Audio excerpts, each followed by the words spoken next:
నేరస్తుల పట్ల పోలీసులు జాగ్రత్తగా ఉన్నారు. మాట్లాడదాం మనతో శిక్షకులు, అదేవిధంగా అడ్వకేట్, సీనియర్ అడ్వకేట్, అదేవిధంగా వైఎస్ఆర్ కాంగ్రెస్ పార్టీ సానుభూతి పరులు వెంకటేష్ గారు, గుడ్ ఈవినింగ్ అండి. మీరే చెప్పారు ఎనలిస్ట్ అంటున్నారు, వైఎస్ఆర్సీపీ సానుభూతి పరులు అంటున్నారు. అదే మీరు వెంకటేష్ గారు హ్యాపీ, రమేష్ అన్న వెంకటేష్ గారు హ్యాపీ, 2 వెర్షన్లు మాట్లాడటం అనేది కరెక్ట్ కాదండి. వెంకటేష్ గారు హ్యాపీ అంటే అట్లా కాదు నేను చెప్పేది ఏంటి రమేష్ గారు, సానుభూతి పరులు వేరు, పార్టీలో ఉన్నటువంటి సభ్యత్వం తీసుకున్నటువంటి వ్యక్తులు వేరు. ఇప్పుడు ఒక్కొక్క వ్యక్తి ఒక పార్టీ, ప్రతి ఒక్కళ్ళు ఎవరికొకరికి ఓటేయాలిగా. ఇప్పుడు నేను కూడా ఒక పార్టీకి ఓటేయాలి కదా, మా ఓటు హక్కు ప్రతి అనలిస్ట్ కూడా ఎవరో ఒకరికి ఓటేయాలిగా. సరే వెంకటేష్ గారు హ్యాపీ అండి, రమేష్ గారు మీరు బాధపడమాకండి. ఒక పార్టీని ఆపాదించి ఆయన చెప్పడం అనేది కరెక్ట్ కాదు. రైట్ రైట్ రైట్ వెంకటేష్ గారు, గుడ్ ఈవినింగ్ అండి. వెంకటేష్ గారు బాగున్నారా? వెరీ గుడ్ ఈవినింగ్ బ్రహ్మనాయక్ గారు. సో మొత్తానికి సజ్జల భార్గవ రెడ్డి గారి మీద లుక్అవుట్ నోటీసులు ఇచ్చారు. ఆయన కనపడితే, అంటే లుక్అవుట్ నోటీసులు అంటే మీరు ఒక సీనియర్ అడ్వకేట్గా ఎక్స్ప్లెయిన్ చేయండి సార్. అంటే ఏంటి, భార్గవ రెడ్డి గారు ఎవరికైనా కనపడితే పోలీసులు ఫోన్ చేసి చెప్పాలా, లేకపోతే ఏంటి? లుక్అవుట్ నోటీసులు సహజంగా ఎందుకు ఇస్తారంటే, రాష్ట్రం విడిచి పారిపోతున్న వ్యక్తుల మీద, లేదా చాలా తీవ్రమైనటువంటి నేరాలు చేసి దేశం విడిచి పారిపోతున్నటువంటి ఆర్థిక నేరస్తుల మీద కానివ్వండి, లేదంటే ఇతరత్ర చాలా తీవ్రమైనటువంటి నేరాలు చేసినటువంటి వ్యక్తుల మీద పోలీసు వారు ఇటువంటి లుక్అవుట్ నోటీసులు ఇస్తారు. ఈ లుక్అవుట్ నోటీసుల వల్ల ఏమవుతుందంటే, కన్సెంట్ ఆ ట్రాన్స్పోర్టేషన్ కి సంబంధించినటువంటి, ఇప్పుడు ఫర్ సపోజ్ ఇప్పుడు ఎయిర్పోర్ట్ కి వెళ్తే ఎయిర్పోర్ట్ సెక్యూరిటీ కానివ్వండి, అక్కడ ఉన్నటువంటి ప్రిసైడింగ్ ఆఫీసర్స్ కానివ్వండి, ఆ ఫ్లైట్ లెక్కనివ్వకుండా కన్సెంట్ పోలీస్ డిపార్ట్మెంట్ కి ఈ లుక్అవుట్ నోటీసులో ఉన్న వారి యొక్క వివరాలు, ఫలానా వ్యక్తి మా ఎయిర్పోర్ట్ కి వచ్చాడు, లేకపోతే మా కన్సెంట్ స్టేషన్ కి వచ్చాడు అని చెప్పేసి చెప్పడానికి ఈ లుక్అవుట్ నోటీస్ ఏదైతే ఉందో ఇది ఇష్యూ చేస్తూ ఉంటారు. సో భార్గవ రెడ్డి గారి మీద లుక్అవుట్ నోటీసులు ఇష్యూ చేయడం అనేది పెద్ద ఆశ్చర్యపోదగ్గ విషయం ఏం కాదు.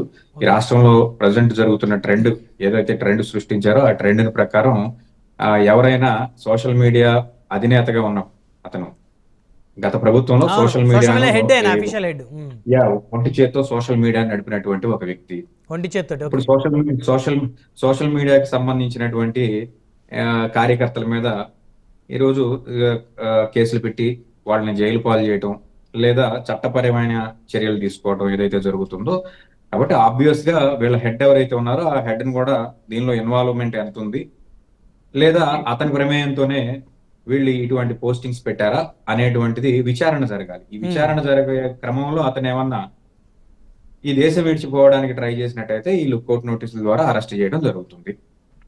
సో మొత్తానికి అంటే ఇప్పుడు లుక్అవుట్ నోటీసులు ఇవ్వటం వలన ఒక కుట్ర కోణంతో ఇచ్చారంటారా? అది కుట్ర కోణంతో ఇచ్చారా, లేదంటే ప్రభుత్వం యొక్క మోటివ్ తో ఇచ్చారా అనేది అప్రస్తుతం అండి. కుట్ర కోణంతో, ఇప్పుడు ప్రభుత్వం కుట్ర కోణంతో చేయాలంటే అర్ధరాత్రి పూట అరెస్టులు జరుగుతూ ఉంటాయి, లేకపోతే అరెస్ట్ చేసి 2-3 రోజుల పాటు ఎక్కడున్నారో దాచిపెట్టేయడం జరుగుతూ ఉంటది. వాళ్ళకి కావాల్సినప్పుడు తీసుకెళ్లి కోర్టులో మ్యాజిస్ట్రేట్ ముందు హాజరుపరచడం కూడా జరుగుతూ ఉంటది. రాజ్యం హింస చేయాలనుకున్నప్పుడు తప్పకుండా దానికి తగ్గ విధానాలు గత కొన్ని దశాబ్దాల నుంచి మనం చూస్తున్నాం.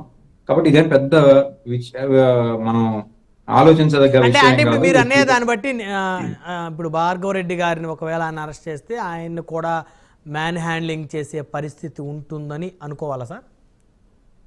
ఆల్రెడీ కార్యకర్తలనే చేస్తున్నప్పుడు లీడర్స్ ఎందుకు వదులుతారు? ఖచ్చితంగా లీడర్స్ ని కూడా మ్యాన్ హ్యాండ్లింగ్ చేయడానికే ట్రై చేస్తారు. అంటే ఇప్పుడు భార్గవ రెడ్డి గారిని కూడా పోలీసులు మ్యాన్ హ్యాండ్లింగ్ చేస్తారు అయితే మీరు చెప్పేదాన్ని? ఖచ్చితంగా చేస్తారు. అందులో ఎటువంటి సందేహం లేదు. భార్గవ రెడ్డి గారిని ఏదో రకంగా, ఇప్పుడు చాలా దారుణమైన విషయం ఏంటంటే, వరా రవీంద్ర రెడ్డి గారు నిందితుడిగా ఉన్నారు. వరా రవీంద్రారెడ్డి గారు వరా రవీంద్రారెడ్డి గారు అంటే వరా రవీంద్ర రెడ్డి గారు ఇప్పుడు ఎవరైనా పార్టీ లీడర్ని గారనే కదా. ఓకే, ఎవరైనా ఇప్పుడు కిరణ్ గారిని కూడా కిరణ్ గారు అనే పని అన్నాం, కానీ ఎప్పుడు కూడా అదేనండి పార్టీ పక్షంగా ఎప్పుడు మాట్లాడారు. ఆయన చేసినటువంటి వికృత చేష్టలను బట్టి దానికి అడగాల్సి వచ్చింది లేండి, అంతకంటే ఏం లేదు.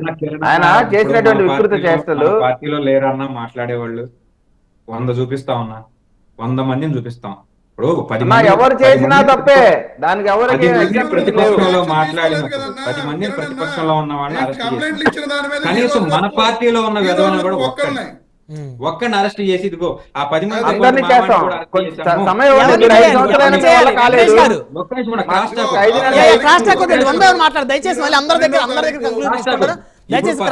రవీంద్ర రెడ్డి గారినో, లేదా బోరుగడ్డనో, లేకపోతే బోరుగడ్డ అనిల్ గారినో, ఓ 10 మంది కోసానినో లేకపోతే భార్గవ రెడ్డినో ఎవరినో అరెస్ట్ చేస్తారు, బానే ఉంది.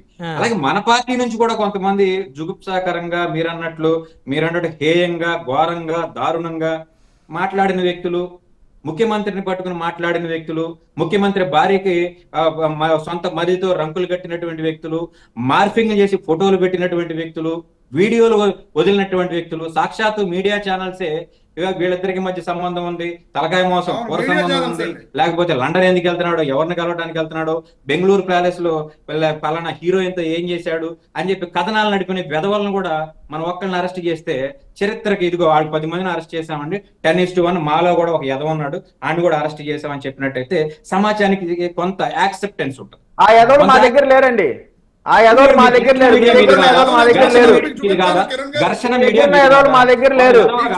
ఎంతమంది ఉన్నారు మాట్లాడిన మాటలు మీకు వినపడలేదు, చూపించిన ఇప్పుడు మాట్లాడిన మాట మీ దగ్గర ఉన్న ఎదవలు మా దగ్గర లేరు, మీలాంటి వర్ర రవీంద్ర రెడ్డి లాంటి వాళ్ళు మా దగ్గర లేరు. తప్పు ఎక్కడ జరిగినా తప్పు 10 తప్పులు ఒక పార్టీలో ఉన్నప్పుడు ఒక తప్పన మన పార్టీలో ఉంటది, దాన్ని కూడా బయటేయండి.